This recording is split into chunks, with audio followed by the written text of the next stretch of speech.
하동 구독, 좋아요 눌러주세요. 오하동 주민신문 2024년 4월5 일면 기사를 읽어드리겠습니다. 제22대 국회의원 제대로 알고 신중하게 선택하자. 4월 10일 제22대 국회의원 선거를 앞두고 사천 남해 하동 선거구에서는 기호 1번 더불어민주당 재윤경, 기호 2번 국민의힘 서천호, 기호 7번 무소속 최상하 3명의 후보가 경합을 벌이고 있습니다. 지난 날을 잠시 돌아봅시다. 2019년 10월 국회 법사위에서 웃기고 앉았네 병신 같은 게 라는 막말로 하동 군민의 낯을 부끄럽게 했던 여상규 국회의원. 18대부터 20대까지 3선 국회의원이었습니다. 2020년부터 불법 정치자금 1억 6천여만 원을 받은 혐의로 기소되어 재판 중인 21대 하영재 국회의원. 우리의 선택에 막중한 책임감을 느끼게 하는 인물들입니다. 같은 과오를 되풀이하지 않기 위해 우리는 좀 더 신중한 선택을 해야 합니다. 유권자 여러분의 현명한 선택에 조금이라도 도움이 되고자 본지는 지난 3월 15일 새 후보에게 질의서를 보내고 20일까지 답변을 기다렸습니다. 최상하 후보는 다음 날인 16일에 즉각 답변을 보내왔고 재윤경 후보는 기한에 맞춰 20일에 답변을 보내왔지만 서천호 후보는 여러 차례 재촉을 했으나 끝내 답변이 없었습니다. 주요 질문을 표로 정리해 봤는데요. 그 표를 읽어드리겠습니다. 아까도 말씀드렸듯이 기호 2번 서천호 후보는 답변을 보내오지 않아서 모든 질문에 무응답이어서 각 질문에 대한 답변은 재윤경, 최상하 두 후보의 답변입니다. 먼저 갈사산단에 대한 입장과 전망을 물었습니다. 기호 1번 재윤경 후보는 원점 재검토를 말하며 주민 합의하에 국가정원이나 생태 친화특구 등으로 개발하겠다라는 말을 했습니다. 기호 7번 최상하 후보는 갈사산단에 대한 입장과 전망으로 갈사산단은 하동의 100년 먹거리이며 풍부한 경험과 인맥을 총동원하여 투자 위치에 힘쓰겠다고 말했습니다. 다음은 두 레저단지에 대한 입장을 물었습니다.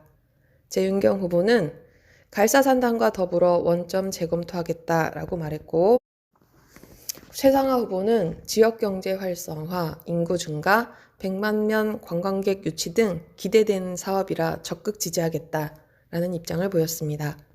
하동군 공공보건의료원 건립에 대해서도 물었는데요.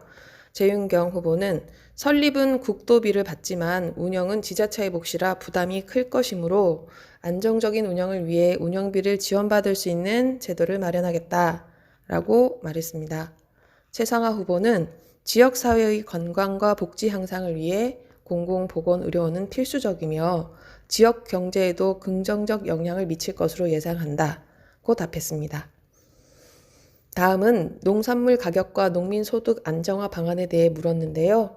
재윤경 후보는 양곡관리법을 재추진하겠다.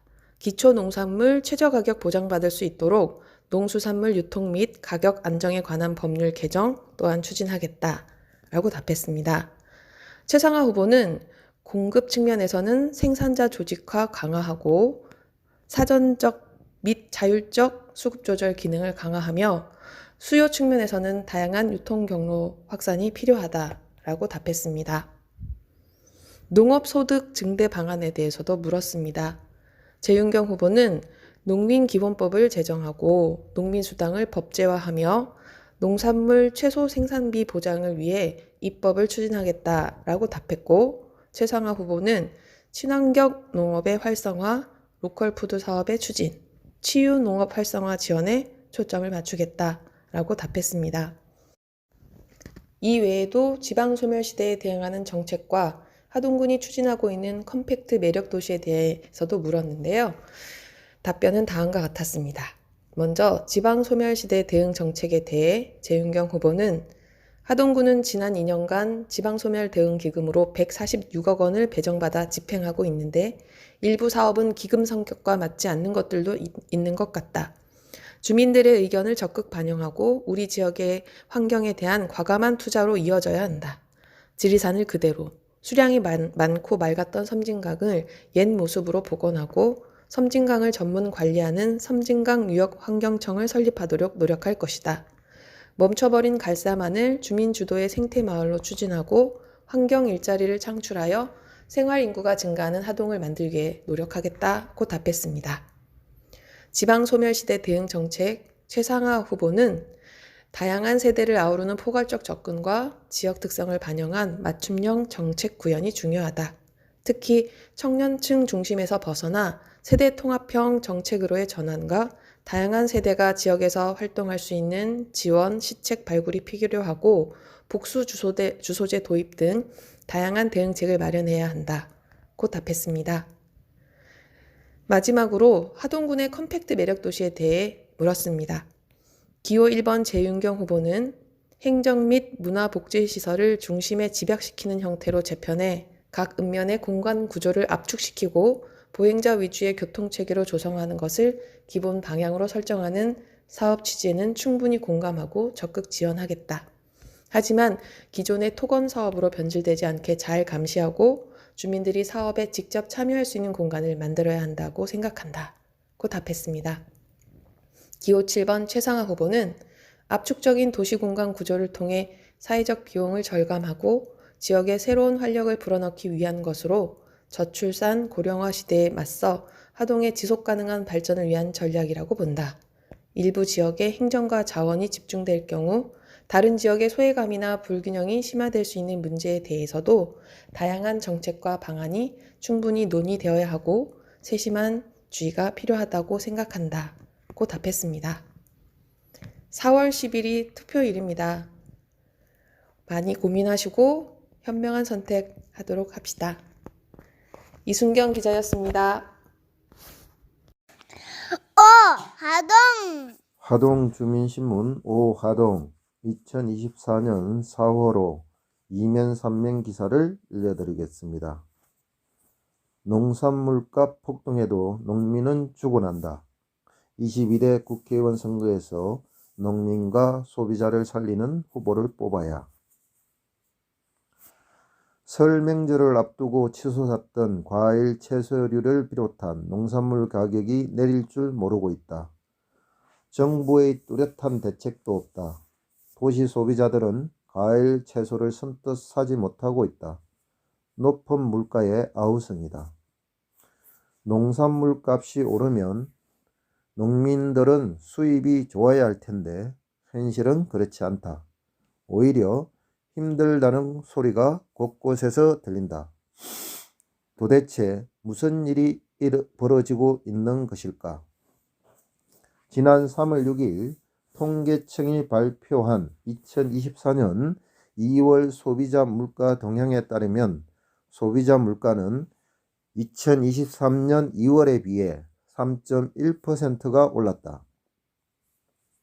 2023년 1년 내내 3, 4%의 상승이 있었기 때문에 새삼스럽지는 않다. 그런데 신선식품의 상승률을 살펴보면 심상치가 않다.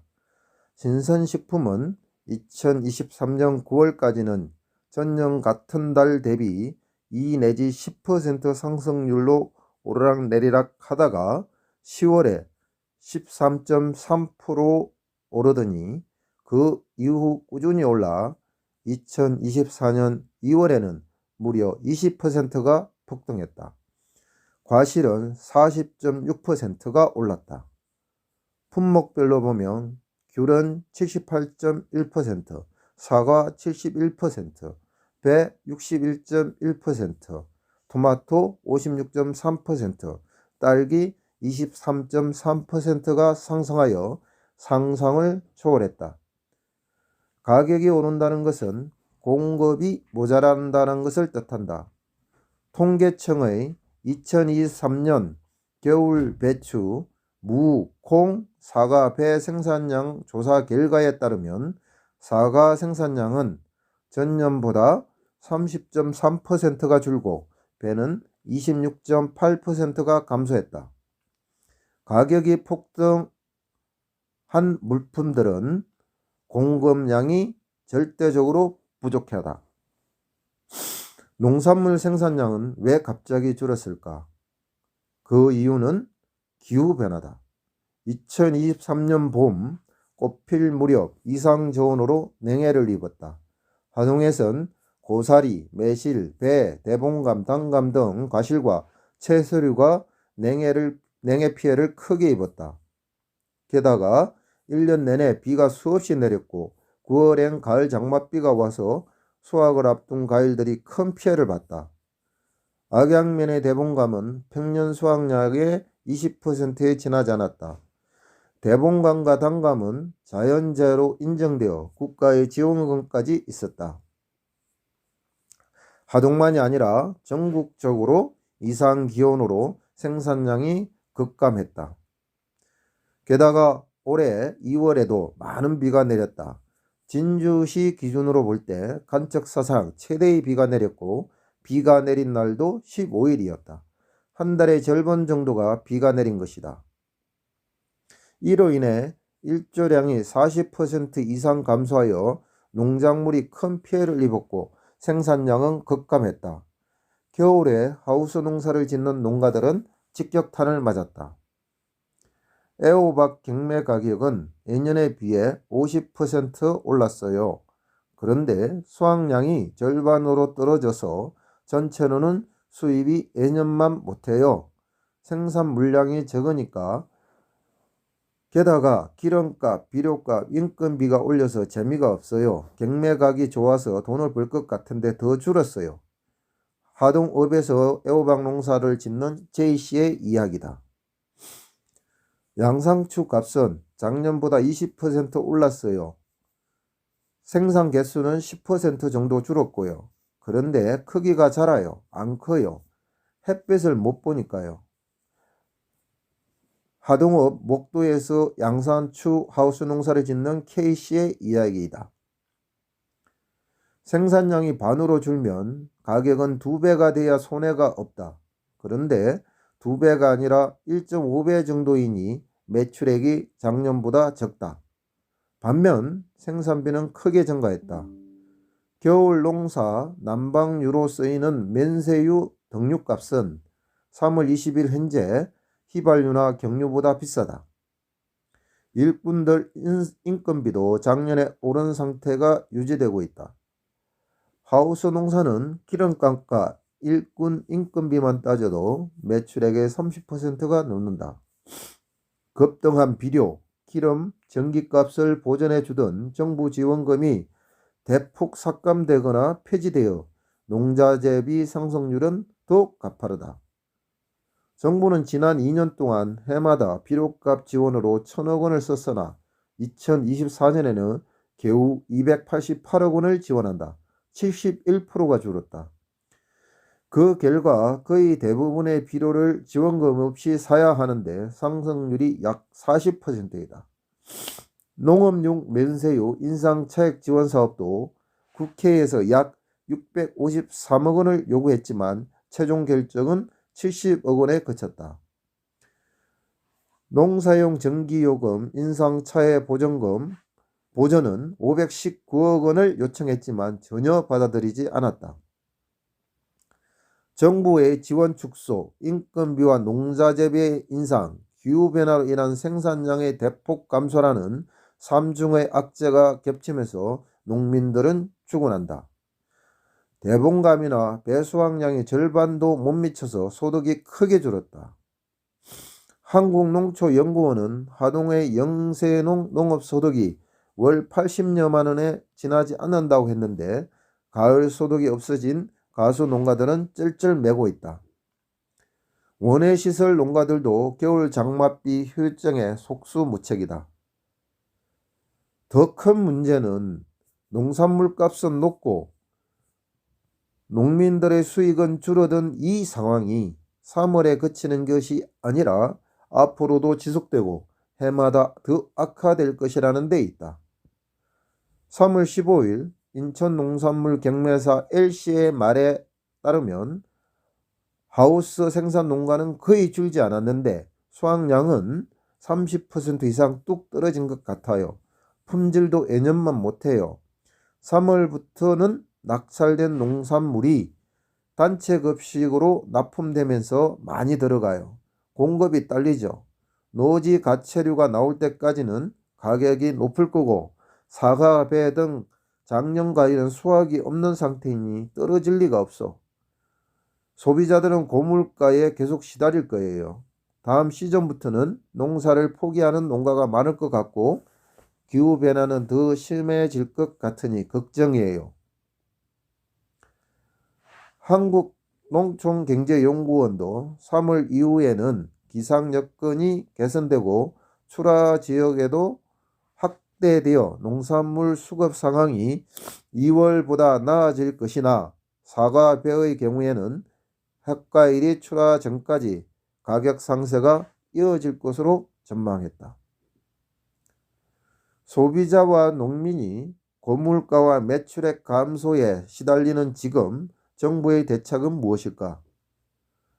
지난 3월 6일 최상목 경제부총리 겸 기획재정부 장관은 물가관계 장관회의에서 물가 안정을 위해 3, 4월 농축산물 할인 지원에 600억 원을 투입한다고 밝혔다.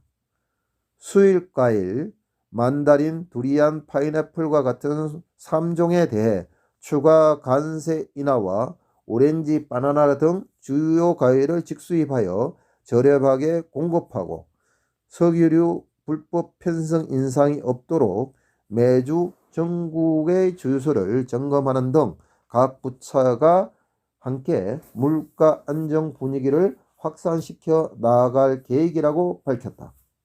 한마디로 할인 지원금 600억 원 투입 외에 다른 대책이 없다.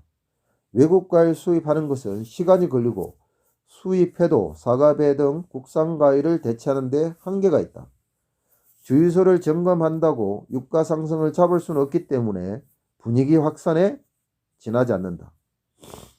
할인 지원금 600억 원도 뗀질식 처방이다. 할인 지원금이 가격을 낮출 수 있을지 몰라도 공급을 늘릴 수는 없기 때문이다. 결국 노지 채소가 나오고 참외와 같은 대체 과일이 나오는 5월까지는 고물가가 이어질 것이고 사과배는 햇과일이 나오는 8월이 돼서야 잡힐 것이다.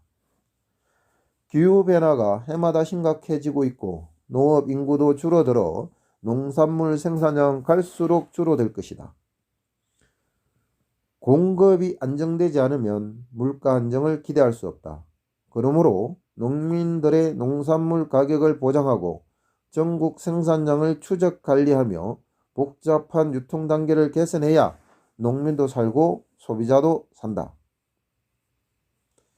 농산물 최저가격 보장제는 오래 전부터 논의되어 왔고 구체적으로 실행하는 지자체들도 있다. 전북도는 2016년부터 농산물 최저가격 보장제를 실시하여 농산물 시장 가격이 기준 가격보다 하락했을 경우 주요 농산물 가격 안정 운영심의위원회를 결정을 통해 차액의 90%를 보전한다. 2023년 최저가격 보장 품목을 마늘과 가을무로 결정하고 출하한 농업인 89농가에 4억 4,500만 원을 지원했다.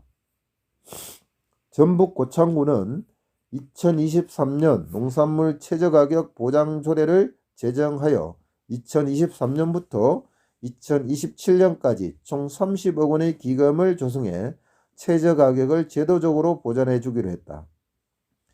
2023년 지원 대상 품목은 고구마, 수박, 배, 배추, 고추, 양추, 양파, 무 등 총 7개 품목으로 결정하여 기금을 지원한다.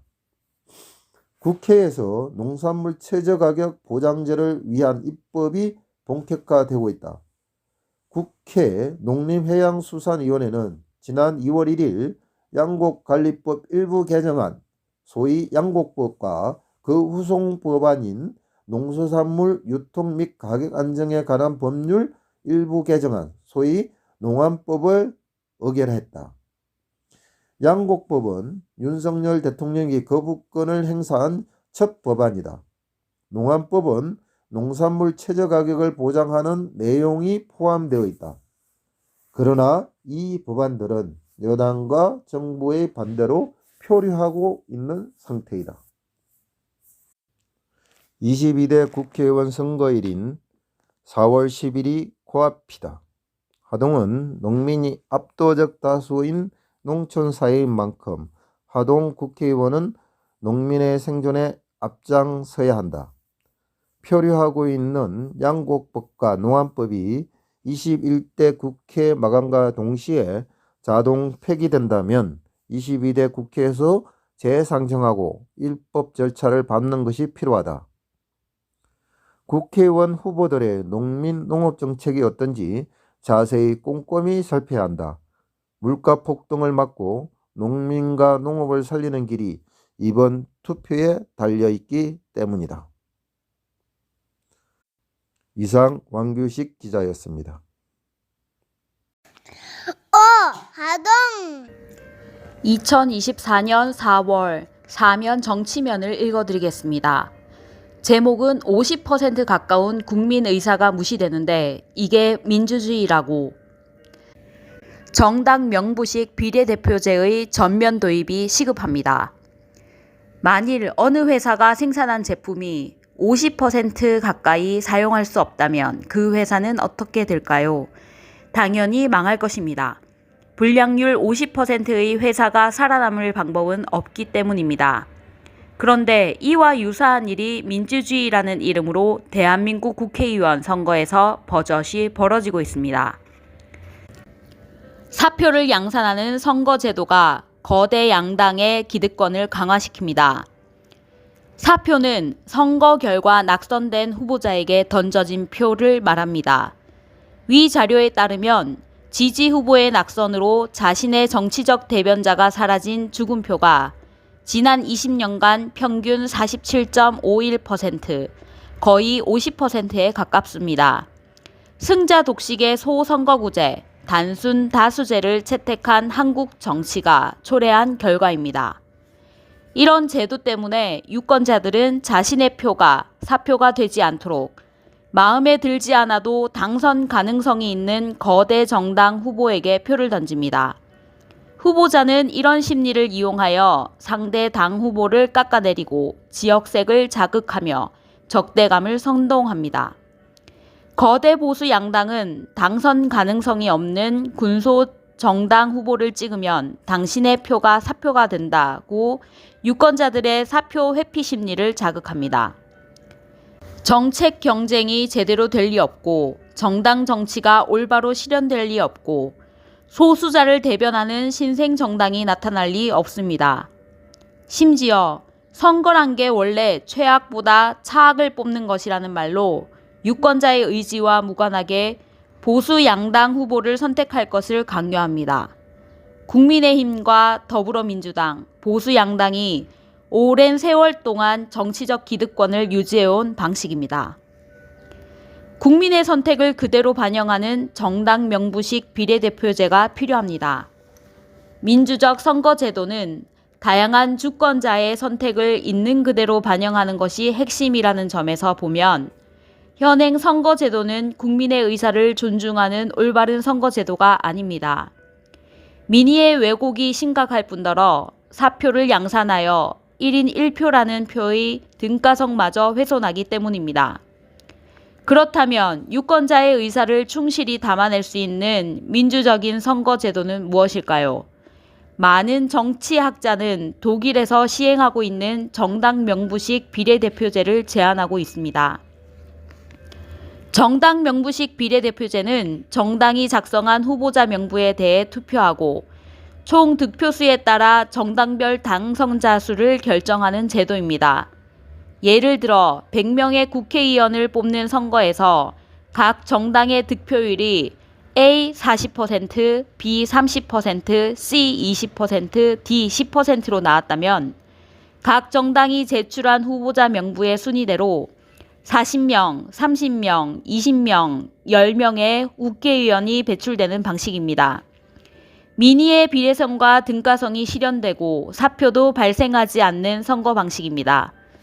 여기에 자기 지역의 인물을 직접 선택하고 싶어하는 유권자의 요구를 반영하여 소선거구제를 결합한 것이 바로 연동형 비례대표제입니다.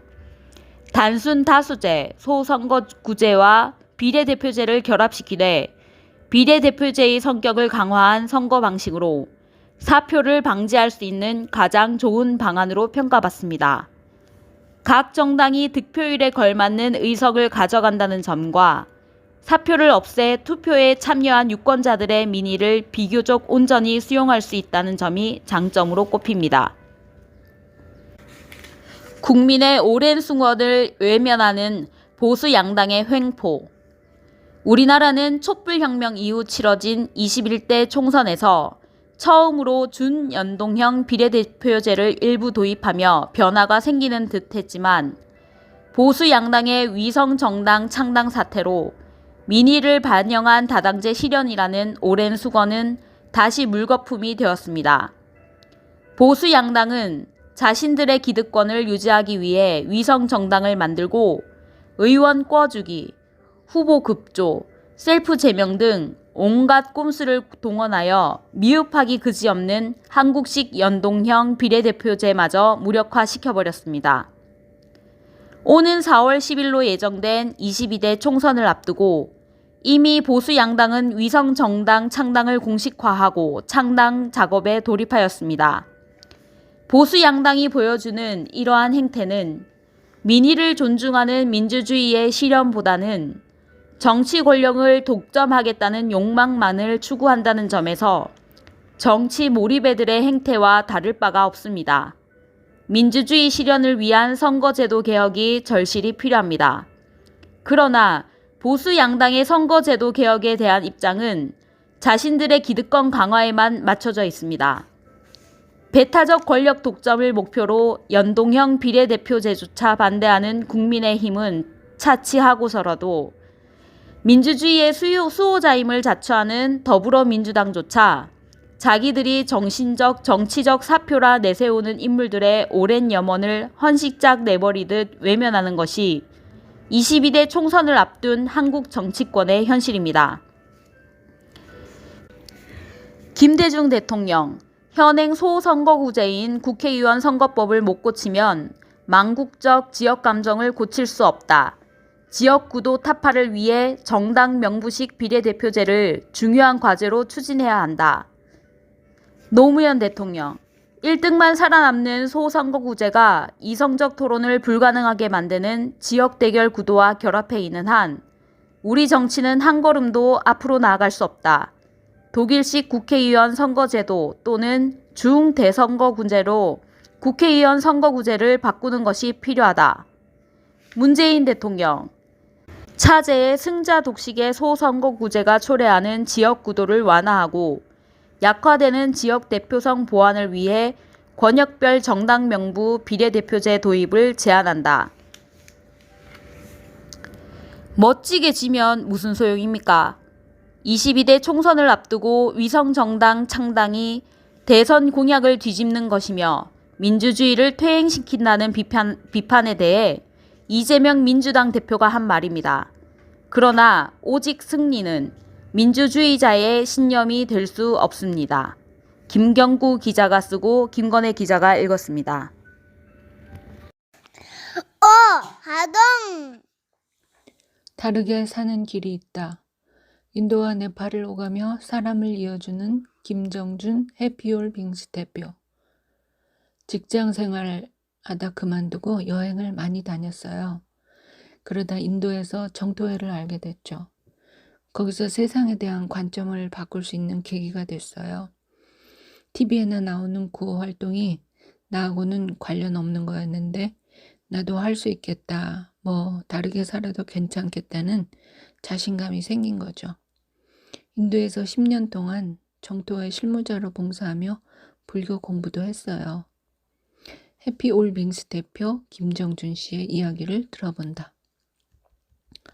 인도에서 지속 가능하게 자기 밥벌이를 할 수 있는 바른 생계 지원 사업 시작. 그러다 제 나름대로 해보고 싶은 방식이 있었어요. 가난하게 사는 사람들 지원해서 밥벌이 정도는 할 수 있는 성공 사례를 만들고 싶었어요. 정토회에서 나와 바른생계 지원 사업을 시작했어요. 500만 원으로 해피올빙스를 시작했어요. 돈이 다 떨어지면 그만하려 했는데 처음에 크게 후원해 주시는 분들 덕에 계속했습니다. 햅 회원이 꾸준히 40명 정도는 됩니다. 부처님께서 깨달음 얻으신 장소 보드가야와 가야라는 도시에서 시작했어요. 첫 해 혼자 하다 다음해부터 와이프와 같이 했습니다. 와이프 정수진, 정량복지관 다운 카페 운영, 오화동 27호의 소개. 와이프는 정토에 단기 봉사 왔다 만났어요. 바른생계 지원사업 첫 번째로 천민들 3명 모아 길거리 카페를 했어요. 해피필이라는 수레를 만들어 커피, 팬케이크, 짜이 등을 팔았는데 2달 하고 끝났어요. 이분들이 늦게 나오거나 안 나오고 꾸준히 하는 일을 잘 못해요. 수입이 적다고도 생각하고 사람 대하는 서비스 일에 서툴러요. 2번째로 길거리에서 돌을 깎아 불상을 조각하는 형제에게 직접 할 수 있게 가게를 차려주었어요. 팔로를 찾아 납품해주고 단체 주문도 받았어요. 그런데 여름에 고향집 갔다 주문이 밀려있는데도 오지 않았어요. 실패했죠. 3번째로 전기 배터리 충전해서 사람 실어 나르는 전기 릭샤를 사서 운영했어요. 릭샤를 사주고 산악금 제하고 나머지는 가져가는 거로 했는데 잘 됐어요. 열심히 하면 많이 벌고 여자도 할 수 있습니다. 코로나 때부터 4년째 하는데 유일하게 잘 된 사업입니다. 수진 씨가 부녀자들에게 재봉하고 손으로 만드는 거 가르쳐주고 면생리대 만드는 것도 했어요. 천민들은 생리대 일회용사 비싸서 사용 못하고 나일론 샤리로 만들어 쓰는데 집에서 안 나가요. 제주도 지구별에서 면생리대 지원해줬어요. 도움 주려는 단체들이 있으면 연결해 주는 일도 합니다. 네팔에서도 바른생계 지원사업, 아이디어 구상이 지역사회에 도움이 되는 결과의 보람. 네팔에서도 스스로 자립할 수 있게 모델 만들고 싶어서 빵 가게를 했어요. 옥수수와 밀로 술을 만들어 먹는 대신 빵을 만든 거죠. 병원과 학교에는 무상 지원하고 케이크 같은 거 주문받았는데 배달이 문제예요. 마을이 산골에 흩어져 있어서 빵이나 케이크를 가져가면 다 부서져요. 배달 트럭이 필요해요. 수익 사업이었는데 코로나 때문에 중단하고 지금은 휴업 상태입니다. 학교에서 교복, 운동복, 학용품 지원 요청이 많은데 다 못해줘요. 카트만두에서 사오기 어려워 운동복이나 교복 직접 만들어 파는 가게도 할 예정입니다. 지역 주민에게 염소나 송아지를 사주고 키워서 새끼를 낳으면 반납하고 새끼를 다른 집에 분양하는 염소은행도 계획 중입니다. 아이디어 내서 지역사회에 도움이 되도록 구상하는 게 재미있고 결과적으로 자립해서 잘 살 수 있게 되면 보람있죠. 그곳에 머무는 동안에 생활비를 벌기 위해 여행 안내를 합니다. 제가 6개월 정도 가 있는 동안 여행 요청이 오면 와이프가 여행팀 꾸려서 와요. 그러면 구호품을 많이 들고 갈 수 있어요.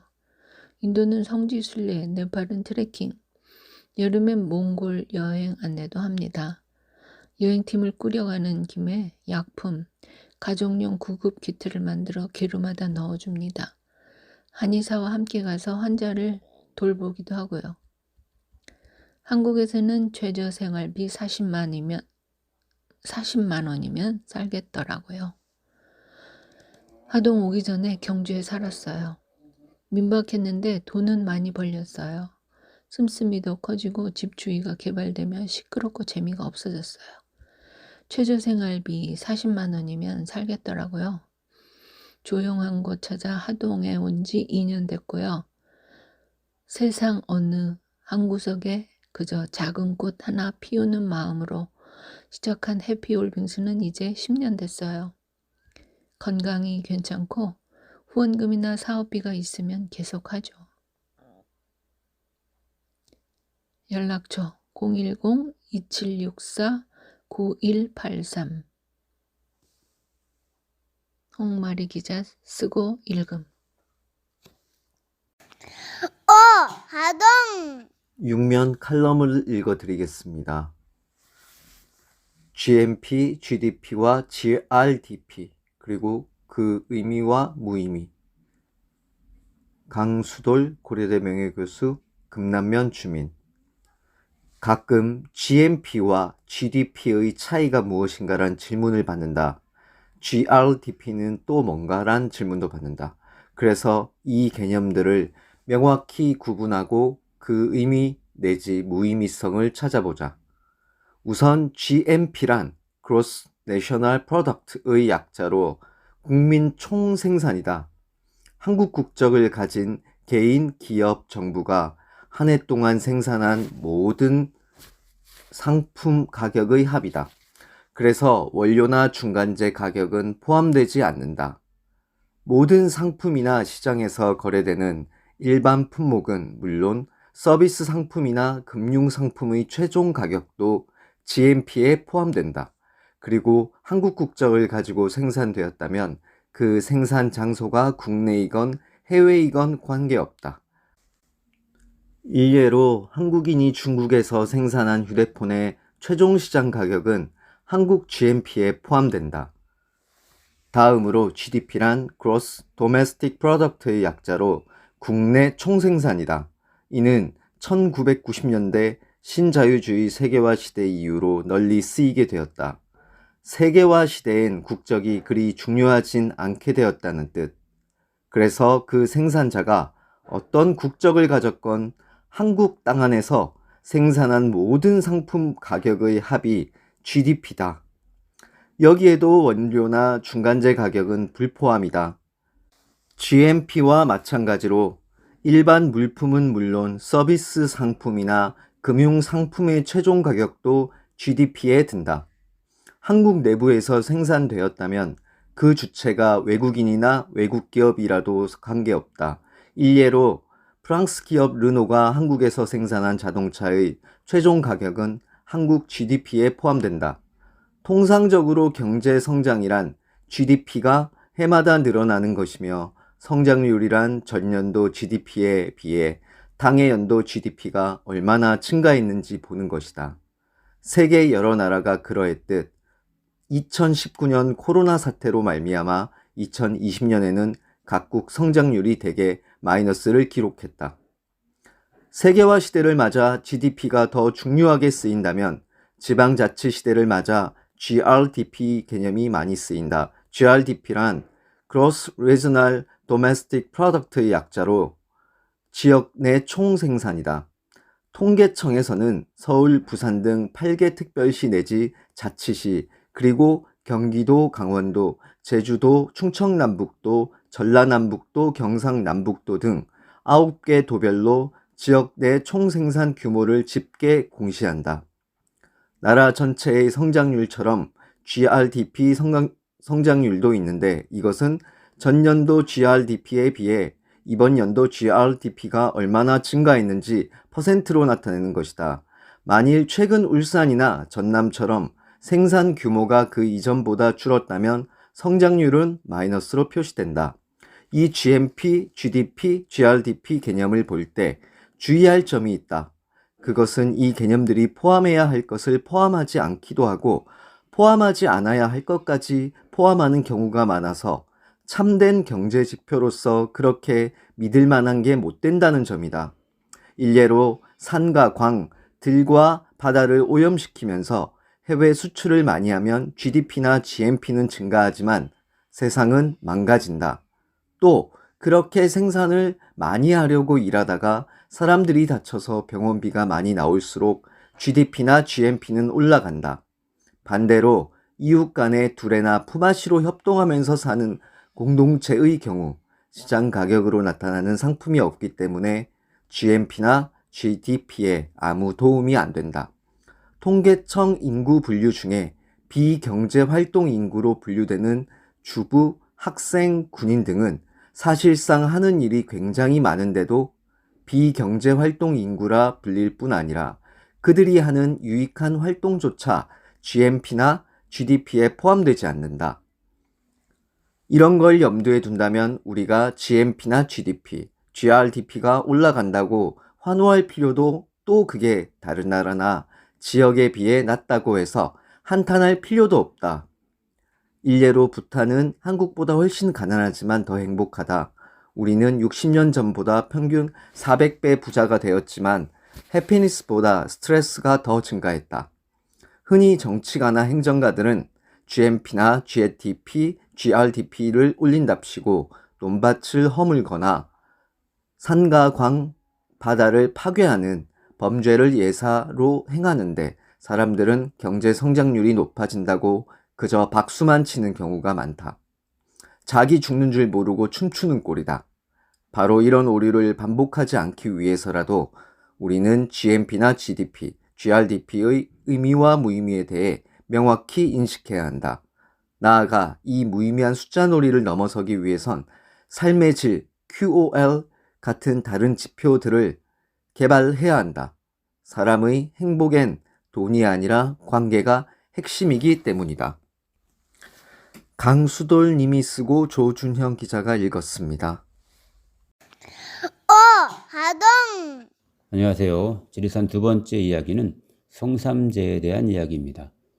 성삼제는 현재 우리나라에서 차로 올라갈 수 있는 네 번째로 높은 고갯마루로서 해발 1102m나 되는데요. 1971년, 그러니까 약 53년 전만 해도 그냥 작은 고갯마루에 불과했던 성삼제가 지금처럼 엄청나게 넓은 주차장까지 있는 모습으로 변하게 된 그 사연에 대해 말씀드릴까 합니다. 때는 1967년 여름에 일어난 사건인데요. 하동군 화계면에는 칠불사라는 절이 있고 그 절 옆으로는 목통골이라는 아주 맑은 골짜기가 있죠. 이 목통골의 원래 이름은 연동골이었고 이 골짜기 깊숙한 곳에는 연동마을이라는 작은 마을이 있었습니다. 1967년 여름 낯선 사람 2명이 이 연동마을의 외딴 집으로 찾아옵니다. 그리고는 집주인에게 강원도에서 온 약초꾼인데 그만 길을 잃어 동료가 허기가 져 있으니 보리쌀과 마당에 닭 몇 마리 잡아주시구래 라고 말하며 돈을 내밀었다고 합니다.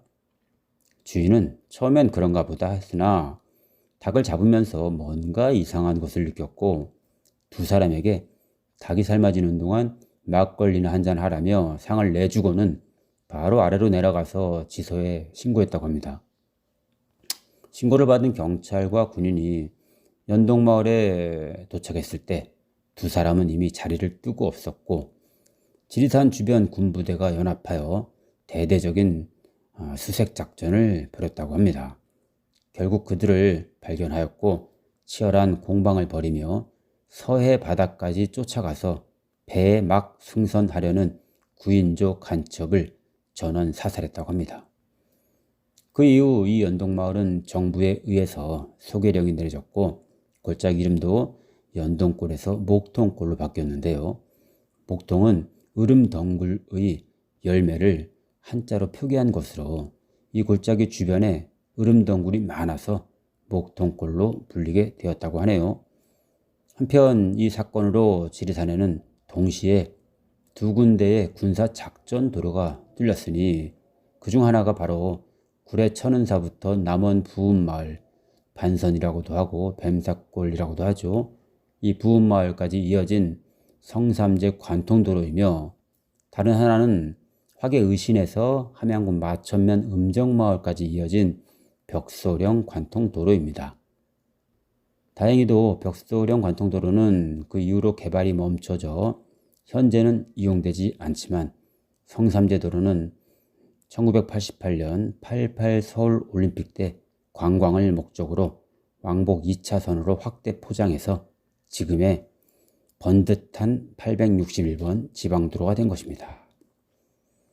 성삼제라는 명칭의 유래는 사만 시절 마한의 마지막 왕인 효왕이 피란을 위해서 달궁에 도성을 쌓고 성이 다른 세 장수에게 이곳을 지키게 했다고 해서 성삼제라고 부른다는 이야기가 전해지고 있습니다.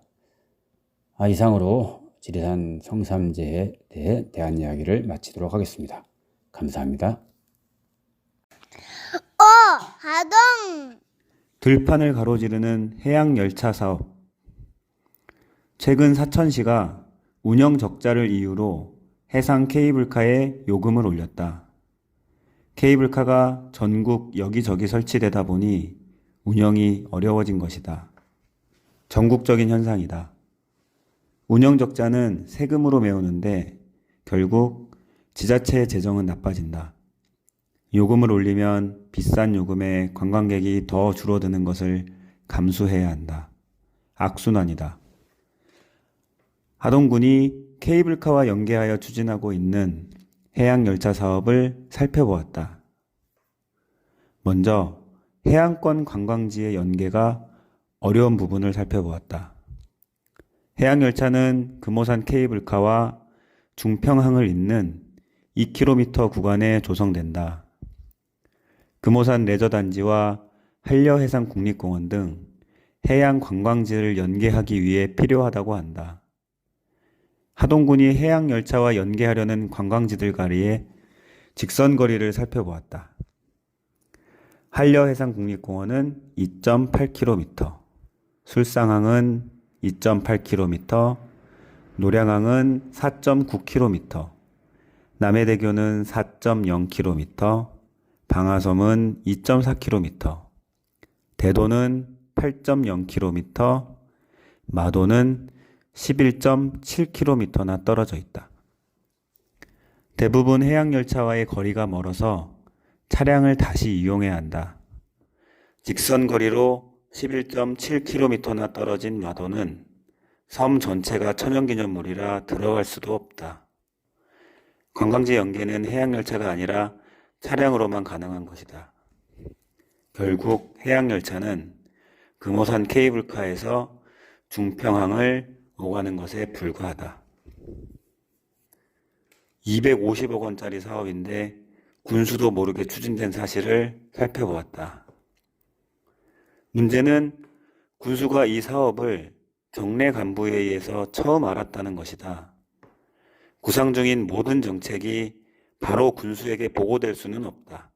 하지만 사업비가 250억 원이나 드는 대형 사업이면 구상 단계부터 결정권자인 군수에게 보고하는 것이 당연하다. 사업이 실패하면 세금만 낭비하게 되기 때문이다. 해양열차는 그 이름과는 달리 대부분 바닷가가 아닌 들판을 지난다. 들판을 달리는 해양열차가 세금을 갉아먹는 실패작이 되지 않도록 신중한 재검토가 필요해 보인다. 하동 핵심을 놓친 버스 노선 개편. 지난 3월 1일부터 농어촌 버스 노선이 전면 개편되었다. 2013년 이후 처음이다. 주민들의 불편을 해소하기 위한 것이라고 하는데 주민들 사이에서는 오히려 버스 시간만 바뀌어서 혼란스럽다는 이야기가 많다. 첫 번째 문제점. 바뀌었으나 제대로 맞지 않는 버스 시간표. 믿을 수 없지만 버스 시간표가 틀렸다. 실내로 악양에서 하동으로 가는 11시 42분 버스는 실제로는 12시 12분에 도착한다. 이 버스는 원래 화계에서 11시 20분에 출발하던 버스였는데 이번 개편으로 화계 출발 시간이 11시 45분으로 늦어졌지만 바뀐 출발 시간이 반영되지 않은 것이다. 11시 45분 화계에서 출발한 버스가 11시 42분에 악양에 도착할 수는 없다. 11시 42분 버스를 45분 동안이나 기다린 주민을 만나보았다. 안내문에 바뀐 시간 앞뒤로 10분 정도 차이 난다고 해서 11시 30분부터 기다렸지. 12시 15분에 버스가 왔어. 기다리면서 꽃철이니까 늦겠지 했어. 식당에 들어간 지인이 밥 먹고 나올 때까지 서 있었어. 지인이 이러는 거야. 고마하고 차나 사. 버스를 놓쳤나 싶어 다음 차를 타야겠네 했지. 다음 버스는 1시 51분이야. 2시간을 뭐 하지? 하는데 버스가 왔어. 기사님께 너무 오래 기다렸어요 하고 인사를 하니까 기사님이 버스 시간표가 잘못된 거야. 이 시간이 맞아 하시더라고. 두 번째 문제점. 바뀌지 않은 홈페이지의 버스 시간표. 3월 29일 현재. 하동구는 보도자료에서 주민 의견을 수렴하고 운수업체와 조율을 거치는 등 철저한 준비를 했으며 군 홈페이지와 콜센터 운영으로 알 권리 충족에 주력했다고 했다. 지난 3월 17일 홈페이지의 버스 시간표와 교통쉼터의 버스 시간표를 대조해 보았다. 우선 홈페이지에서 버스 시간표를 찾기 쉽지 않았다. 개편한 지 얼마 되지 않았으니 홈페이지에서 찾기 쉬웠으면 하는 아쉬움이 남았다. 홈페이지에서 버스 시간표를 찾아도 스마트폰 화면만큼만 볼 수 있었다.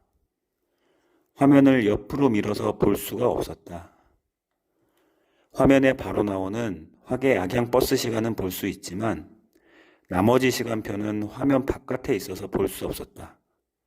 기자가 하동군에 요청해서 지금은 옆으로 밀어서 볼 수 있게 되었다. 하지만 아직도 문제가 있다.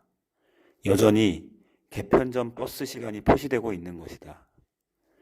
홈페이지의 버스 시간표로는 버스를 탈 수 없는 것이다. 철저한 준비와 알 권리 충족은 어떻게 했는지 의문이다. 한 달이 지난 지금까지 버스 시간표는 예전 시간표 그대로이다. 핵심은 운행버스를 늘리는 것이다. 이것을 즐거운 버스라고 부르기도 했다. 위에 두 가지는 불편하지만 해소될 수 있는 것들이다. 기다리면 된다. 문제의 핵심은 버스를 늘리는 것이다.